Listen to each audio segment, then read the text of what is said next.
On my 75th birthday, I sat alone in the craftsman house I'd restored with my own hands, waiting for a call that never came. The lavender cake I'd bought myself grew stale on the dining table. My children were too busy for the woman who had given them everything. But what they didn't know was that in my studio sat canvases worth millions. My abstract paintings had finally been discovered by a New York gallery, and my first major sale had just cleared $8.2 million. They forgot this birthday, but my 76th, they would never forget that one. The house woke before I did. Old craftsman homes have their own language, the settling of timber, the whisper of wind through original 1920s window panes, the creak of floorboards that remember a century of footsteps. I'd learned to speak this language fluently over the 43 years I'd lived here, first with Richard, then alone after the heart attack took him on a Tuesday morning in April, 12 years ago. I opened my eyes at 5:47 a.m., 3 minutes before my internal alarm would have stirred me anyway. Decades of waking early, first for Richard's construction company paperwork, then for my studio time before the kids woke, and finally out of habit when sleep became a lighter, more fragile thing, had carved this rhythm into my bones. The bedroom was bathed in the gray-blue light of early March in Asherton, Oregon, a small coastal town where morning fog rolled in from the Pacific like a living thing, softening the edges of everything it touched. Through the window, I could see the neighbor's cherry tree beginning to bud, pink promises against skeletal branches. I sat up slowly, my spine protesting the movement. 75 years of life leave their signature on a body, the lower back that seized after hours at the easel, the right shoulder that ached from decades of mixing paint, the knees that remembered every time I'd knelt in the garden Richard and I had planted together. In the mirror above my dresser, a stranger looked back. When had my hair become entirely silver? It had been a gradual theft, stealing the chestnut brown one strand at a time, until I'd woken one day to find it transformed completely. My face carried the topography of my life, laugh lines around eyes that were still clear and green, the furrow between my brows from years of concentration, the softness at my jawline that gravity had claimed despite my protests. 75 years old today, I dressed in my uniform, paint-stained jeans that had survived countless studio sessions, a chambray shirt worn soft as silk, and the cardigan Richard had bought me for our 30th anniversary. Forest green, hand-knitted by some artisan in Ireland, it had outlasted him, still smelled faintly of his Old Spice cologne if I buried my nose in the collar. The stairs complained as I descended, each step a familiar song. 13 steps from bedroom to main floor. I'd counted them 10,000 times. The banister was smooth under my palm, worn by decades of hands sliding down its length. The kids used to race down these stairs, Charlotte, Thomas, and Iris, their feet thundering like summer storms, while I shouted warnings about broken necks that they never heeded. The house was exactly as I'd left it the night before. The living room with its mismatched furniture, pieces collected over a lifetime, none matching, all meaningful. The stone fireplace Richard had rebuilt by hand after the earthquake of '93. The built-in bookshelves sagging under the weight of novels, art books and photo albums no one looked at anymore. In the kitchen I made tea, not coffee, that had been Richard's drink, and after he died I'd switched to Earl Grey as if changing beverages could somehow make the mornings less lonely. The kettle whistled, a sharp cry that pierced the silence. I poured water over a tea bag, watched it steep, turning the water amber. The calendar hung beside the refrigerator, same spot it had occupied for 4 decades, March 15th. I'd circled it myself 2 weeks ago in red marker, the circle slightly wobbly because my hands weren't as steady as they used to be. Below the date, in my handwriting, my 75th birthday. No one else had written anything. The rest of the month was blank, except for a dental appointment on the 22nd and a note about the farmer's market on Saturdays. My phone sat on the counter, screen dark and silent. I'd upgraded to a smartphone 3 years ago. Iris had insisted, said I needed to be reachable, needed to join the modern world. I'd learned reluctantly, my fingers clumsy on the glass screen, autocorrect turning my messages into gibberish that made my grandchildren laugh. I checked it now, 6:23 a.m. No notifications, no messages, no missed calls, still early. I told myself, they'll call later. I carried my tea to the dining table and sat in my usual chair, the one facing the window that looked out over the garden. March in Oregon meant the daffodils were pushing through the soil, bright yellow promises against the dark earth. I'd planted them with Richard the year before he died, his hands guiding mine as we tucked bulbs into the ground. "These'll come back every year," he'd said, his voice already weakened by the heart disease he'd hidden from me. "Long after we'd gone, these'll keep blooming." He'd been right. They bloomed faithfully every spring, indifferent to grief. On the table sat the cake. I'd bought it yesterday from Morrison's bakery, the same place that had made every birthday cake for my children when they were young. Mrs. Morrison had retired, but her daughter ran it now, maintaining the same recipes. Lavender vanilla, I'd told her, small, just for me. She'd looked at me with questions in her eyes but hadn't asked them. Small town courtesy. Everyone in Asherton knew everyone's business, but there was an unspoken rule about not voicing the sad truths out loud. The cake sat there now, purple-white frosting pristine, a single candle beside it, still in its package, number 75, gold and glittering. I hadn't put it on yet. That felt too pathetic, too much like admitting I'd be celebrating alone. I sipped my tea and watched the light change. The fog was lifting, revealing the street beyond. Maple trees lining both sides, their branches creating a canopy that turned gold every October. Houses with neat lawns and painted trim, the architecture of American comfort. Mrs. Valdez across the street was retrieving her newspaper in a bathrobe. The Henderson kids were loading into a minivan, late for school as always. Normal morning, ordinary day, except it wasn't. Not to me. By 8 a.m., I'd drunk 3 cups of tea and eaten a piece of toast I didn't want. My stomach felt tight, anxious in a way that reminded me of childhood, of waiting for my mother to remember it was my birthday, knowing she probably wouldn't, because she never did. I'd promised myself I wouldn't be that kind of mother. I'd celebrated every one of my children's birthdays with elaborate parties when they were young, then thoughtful gifts and phone calls as they grew older and moved away. I never forgot. Not once in 75 years had I forgotten a birthday that mattered. At 9:15 a.m., I opened my laptop. The email inbox loaded slowly. Our rural internet was temperamental, and I scanned the subject lines. Spam. A newsletter from the Asherton Arts Council. A reminder about my dentist appointment. Nothing from Charlotte, Thomas, or Iris. I opened Facebook, that strange digital town square where people performed their lives for invisible audiences. My profile picture was outdated. Me and Richard at Cannon Beach 5 years before he died, both of us windswept and laughing.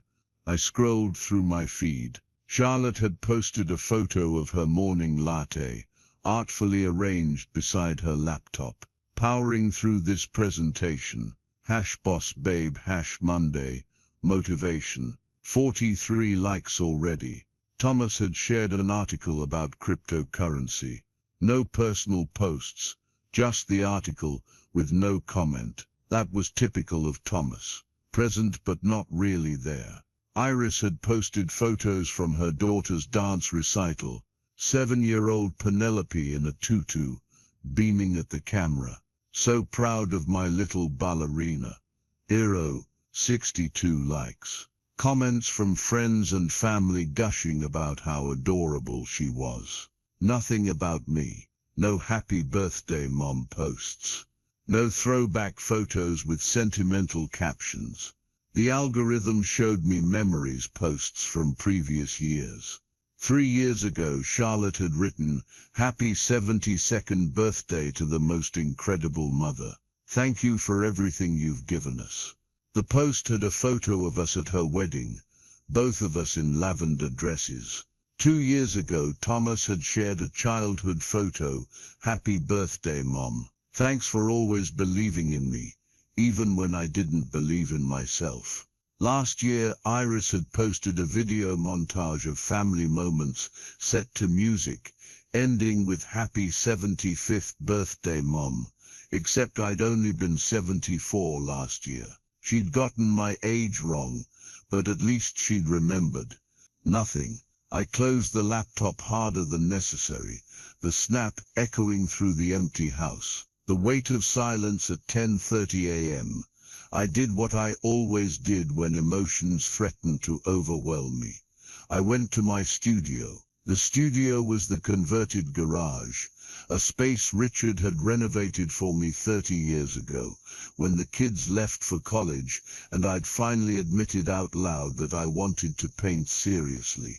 Not as a hobby, not as something to fill empty hours, but as a calling I'd suppressed for decades while raising children and managing Richard's business, and being the kind of wife and mother everyone expected. "You've earned this," Richard had said, sledgehammer in hand, ready to knock down the wall that separated the garage from the house. "Time to stop hiding your light, Vivienne." The studio was my sanctuary.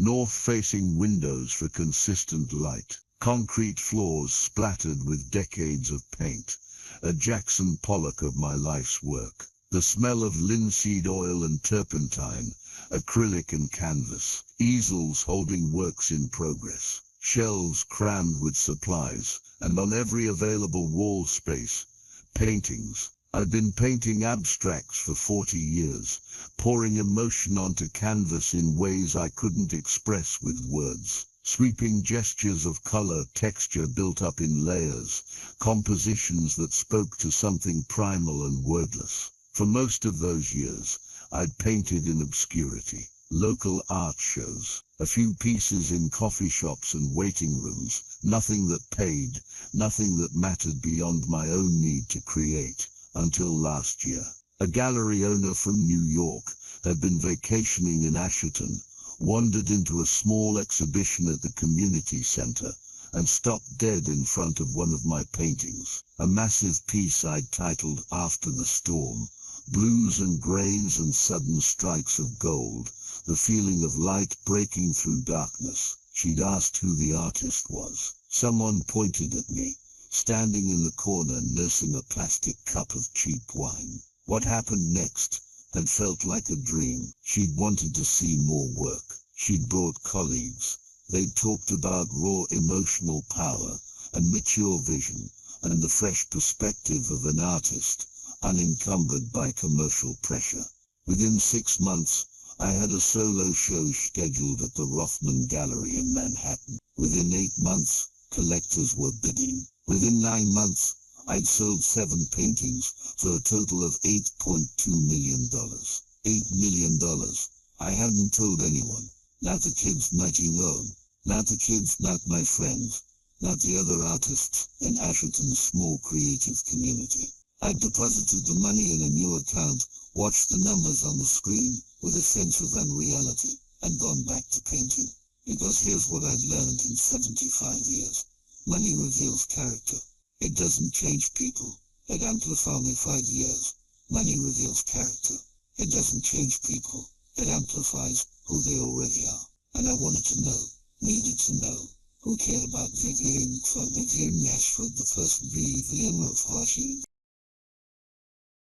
More than that, I wanted to see if my children remembered the woman who'd sacrificed her own dreams for decades to ensure they could pursue theirs. Now, standing in my studio on my forgotten birthday, I had my answer. I picked up a brush, selected a canvas I'd been working on for weeks, a piece about memory and loss, deep purples bleeding into silver, and began to paint. The motion was meditative, the only thing that quieted the noise in my head. Hours passed. The light shifted. My back ached from standing, but I didn't stop. This was how I processed pain, by transforming it into something visible, giving it form and color and texture until it became something I could hold at arm's length and examine. At 2:47 p.m., my phone rang. I set down my brush, wiped my hands on a rag already stiff with dried paint, and checked the screen. Charlotte. My heart surged. I answered on the second ring, trying to keep my voice casual. Hello, Mom? Hi. Do you have a minute? Of course, sweetheart. How are you? Crazy busy as always. Listen, I'm calling because I need to ask you something. Her voice had that particular pitch it got when she was multitasking, talking to me while doing 7 other things. What is it? So Jason and I are thinking about coming out to Oregon in May. We'd love to see you, but we'd also like to use your house as a base while we explore the coast. Would that work? We'd only need to stay for about 5 days. I stood very still, phone pressed to my ear, paint drying on my hands. May would be fine, I said. Perfect. You're the best, Mom. I'll send you dates once we finalize. Oh, and can you recommend any good restaurants in Asherton? We're thinking of bringing some clients for a dinner meeting. Sure, I can do that. You're amazing. Okay, I have to jump on a call. Love you, Charlotte. But she'd already hung up. I stared at the phone in my hand. The screen showed the call duration. 1 minute, 34 seconds. She hadn't remembered. She'd called, and she hadn't remembered. I set the phone down carefully, as if it might shatter, returned to my canvas, picked up the brush, but my hand was shaking too badly to paint. Afternoon descent at 4 p.m. I walked to Morrison's bakery. The afternoon was clear, the fog long burned off, leaving behind the kind of crystalline light that made everything look sharper. I walked the 6 blocks slowly, nodding to neighbors who called greetings from gardens and porches. Afternoon, Vivienne. Beautiful day, isn't it? How's that new painting coming along? Small town rhythms. Everyone knew me as the artist widow, who kept to herself mostly, but was always friendly. No one knew about the New York gallery, the sold paintings, the money sitting in an account like a secret weapon. Morrison smelled like butter and sugar, the warm embrace of fresh baking. Amelia Morrison was behind the counter, flour dusting her apron. Mrs. Ashford, back already? Did you need something else? I hesitated. Pride warred with loneliness, and loneliness won. It's my birthday today, Amelia. 75. Her face transformed. Oh, happy birthday. That's wonderful. Are you celebrating with your family?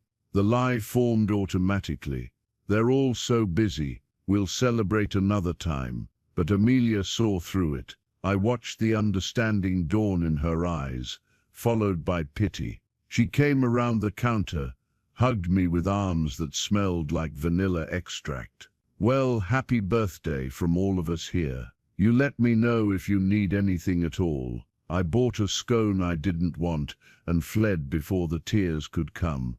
Walking home, I passed the elementary school where I'd volunteered for 15 years, reading to children in the library. past the community center where my paintings hung in a small permanent collection, past the park where I'd pushed my children on swings 30 years ago, their laughter bright as bells. The house loomed ahead, beautiful in its craftsman solidity and utterly empty. Inside I cut a slice of cake. The lavender flavor was delicate, almost too subtle.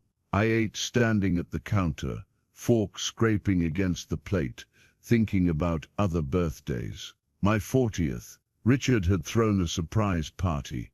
The house had been filled with friends, neighbors, colleagues from his construction company. Someone had hired a band. We danced in the backyard under string lights, while the kids ran wild through the garden. My 50th. The children were teenagers, self-absorbed the way teenagers are, but they'd pooled their allowance money and bought me a professional easel. Charlotte had painted "World's Greatest Artist Mom" on the legs in wobbly letters. I still had it, used it every day. My 60th. Richard's last birthday with me. He'd been slowing down by then, his heart already failing, though we didn't know it yet. He'd commissioned a local jeweler to make me a necklace, a silver pendant shaped like a paintbrush. "So you never forget who you are," he'd said.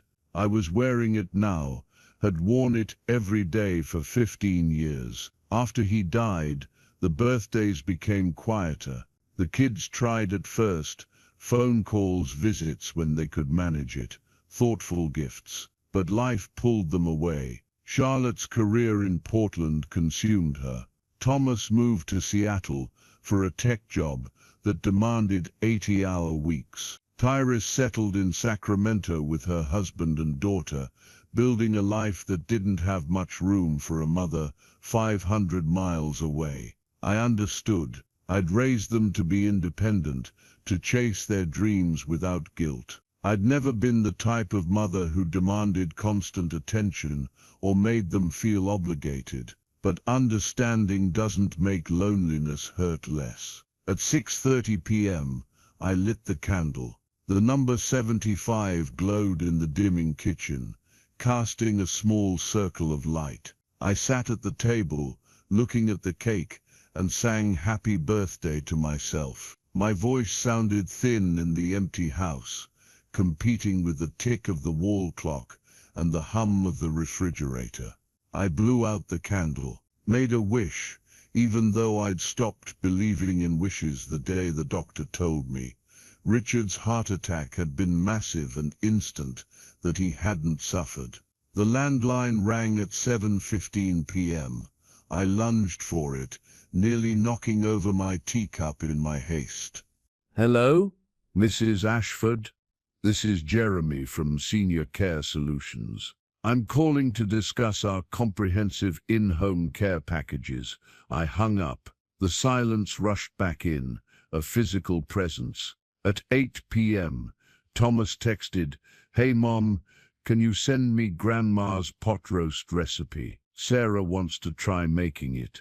I stared at the message, read it 3 times, waited to see if there would be a follow-up, a sudden remembrance. Nothing. I typed back, "Of course, I'll email it tomorrow." Added, "How are you? How's work?" His response came 10 minutes later, crazy as always. "Talk soon." No birthday wishes, no acknowledgement of the date. At 9:30 p.m., I called Iris. She answered on the 4th ring, breathless. "Mom, hi, is everything okay?" "Everything's fine, sweetheart. I just wanted to hear your voice." Background noise at TV, Penelope singing something, Iris's husband calling a question. "That's sweet, Mom. Hold on." Muffled sounds, Iris covering the phone. "Penelope, please use your inside voice." "Sorry, Mom. It's bedtime chaos here. Can I call you back tomorrow?" I closed my eyes. "Of course. Give Penelope a kiss for me." "Will do. Love you."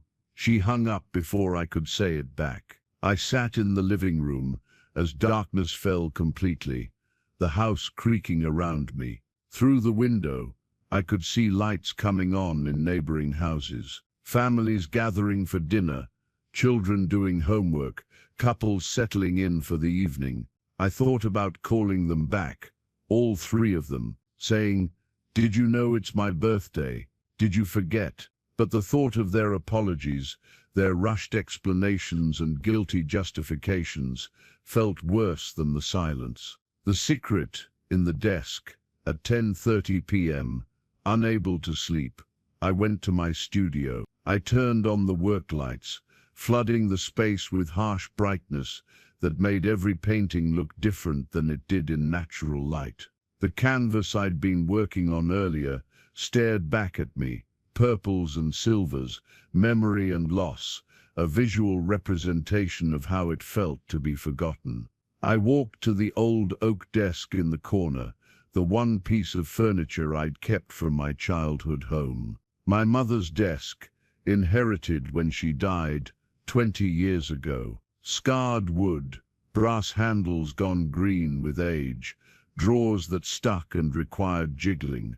I opened the bottom drawer, the one that stuck worst of all, and pulled out a folder. Inside, documents that had transformed my life. The contract with Rothman Gallery, sales receipts for 7 paintings, bank statements showing deposits that still made my breath catch. $1.2 million, $850,000, $2.1 million, $1.5 million, $900,000, $1.1 million, $550,000, total $8,200,000, $8.2 million, from work I'd created in this converted garage, pouring my soul onto canvas while the world largely ignored me. I'd been smart about it, hired a financial advisor who'd helped me set up trusts and investments, put aside money for taxes, kept enough liquid to live comfortably, but not extravagantly, and I hadn't told anyone. Because I wanted to see who loved Vivian Ashford, the struggling artist, the widow who lived modestly in a small Oregon town, the mother who'd spent decades putting everyone else first. I wanted to see who remembered me when there was nothing to gain from it. Now I knew. I sat at the desk, the folder open before me, and thought about my 76th birthday, 1 year from now, March 15th, 2025. An idea had been forming all day, growing sharper with each hour of silence. Not born of bitterness. I wasn't bitter, but born of clarity. A clear-eyed understanding of my place in my children's lives. I pulled out a notebook, opened to a fresh page, and began to write.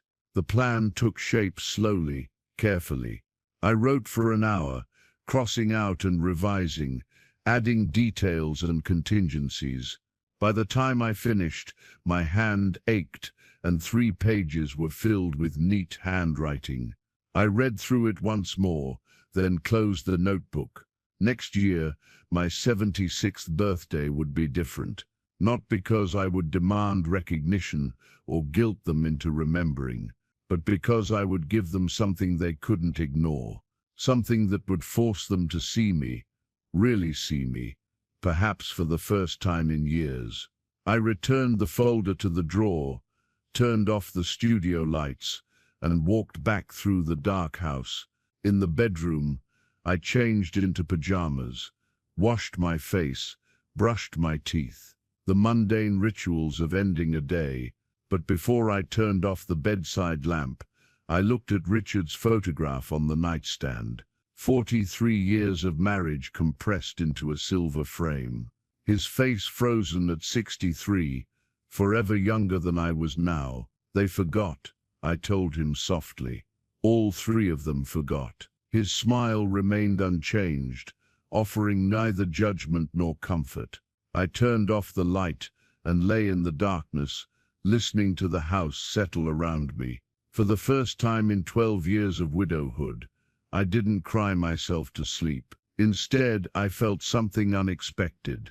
Anticipation. My 75th birthday had been a test I hadn't announced. They had failed it completely, unknowingly. But my 76th birthday, that would be a lesson. Not in cruelty, but in consequence. Not in revenge, but in revelation. They would remember it for the rest of their lives. I fell asleep with a notebook on my nightstand, filled with plans, and for the first time in 12 years, I dreamed of something other than loss. I dreamed of a future where my children finally understood the woman who had given them everything, and what it felt like when that woman decided to give them nothing at all. The morning after my forgotten birthday, I woke with unusual clarity. No tears, no self-pity, just the calm determination of someone who had finally stopped expecting water from an empty well. I made my Earl Grey tea,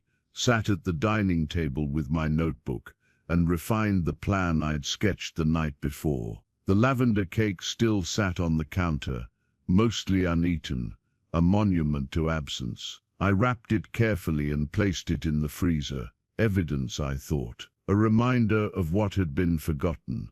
At 9 a.m. I called my financial advisor, Bernard Chen. We'd been working together for 8 months, ever since the gallery money started arriving in amounts that terrified me. Vivienne, his voice was warm, professional.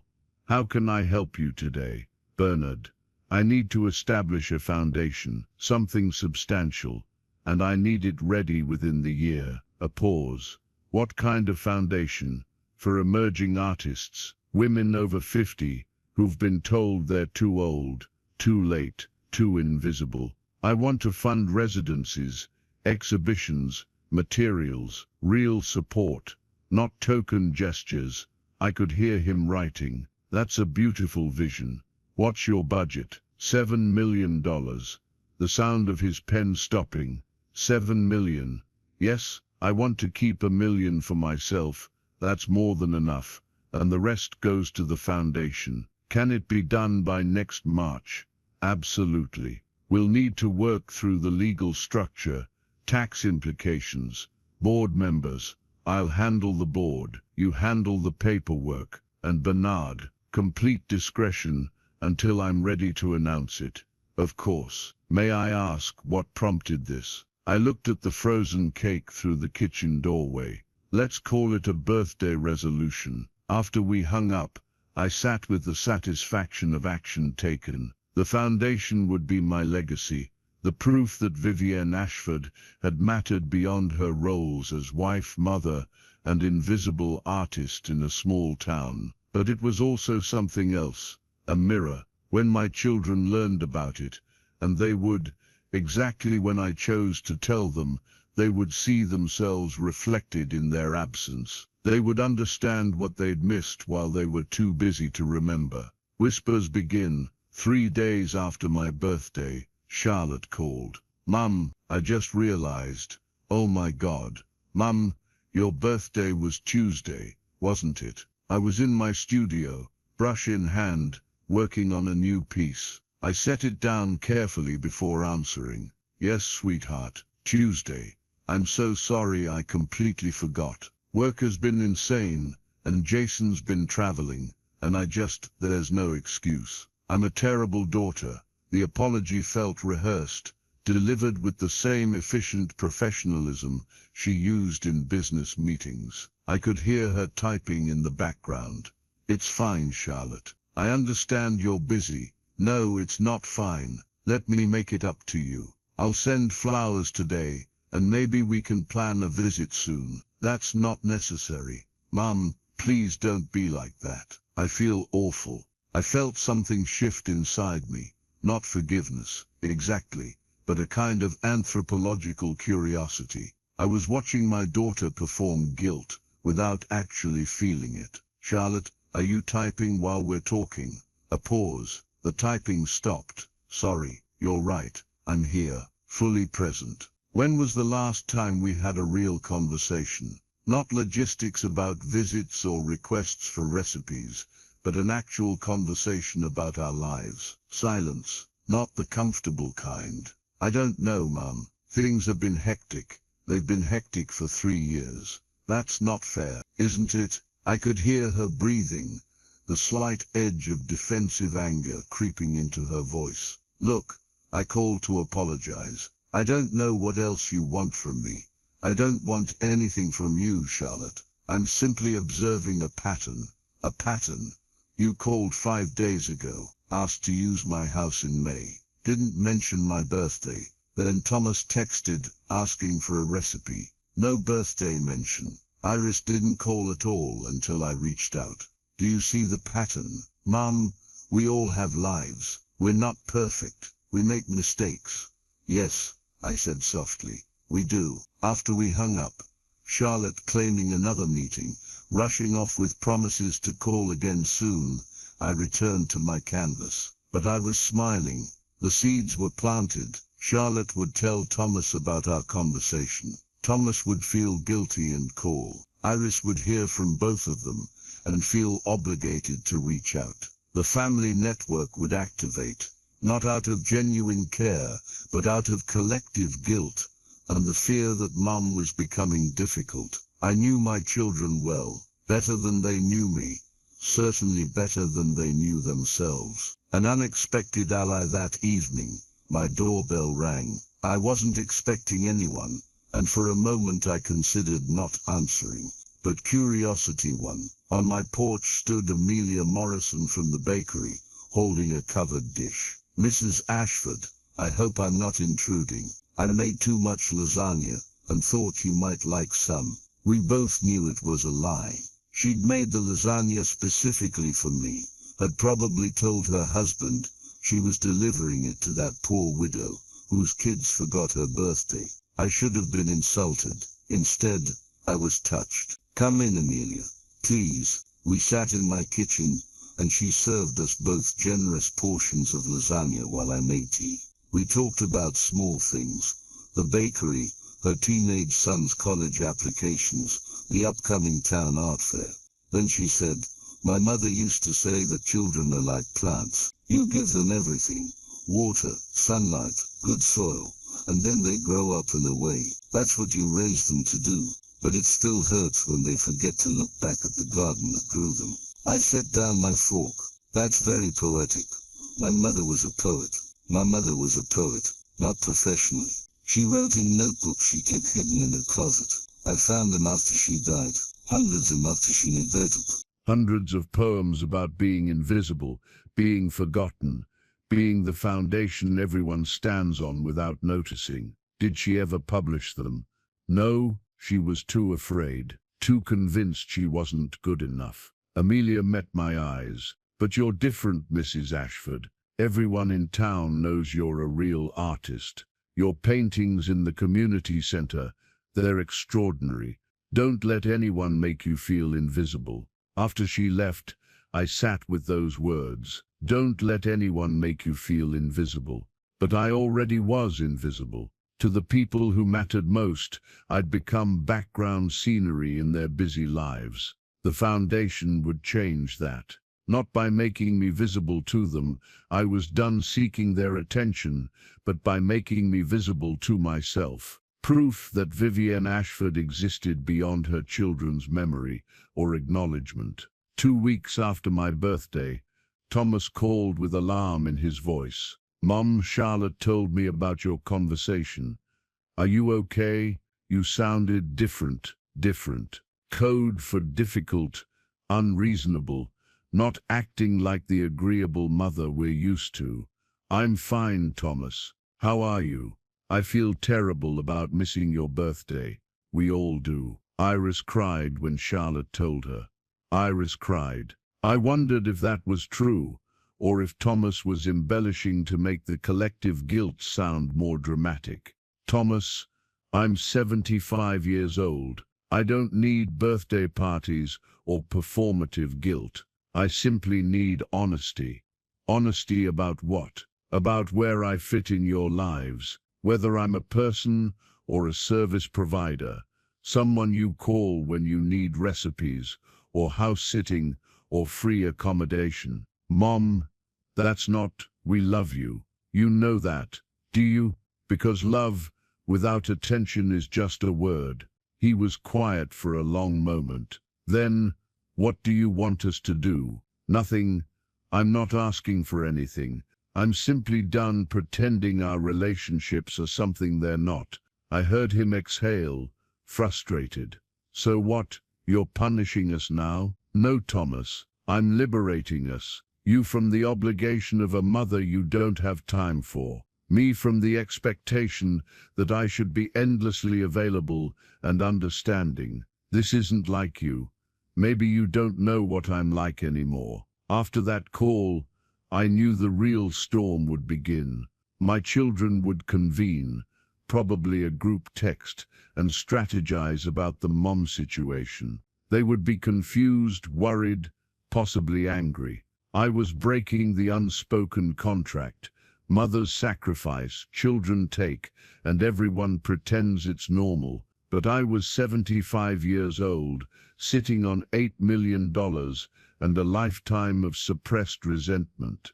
The contract was void. That night, I worked in my studio until 2 a.m., creating a piece I titled After Silence. It was violent and beautiful, slashes of red against black, gold breaking through like dawn after the longest night. It was the best thing I'd ever painted.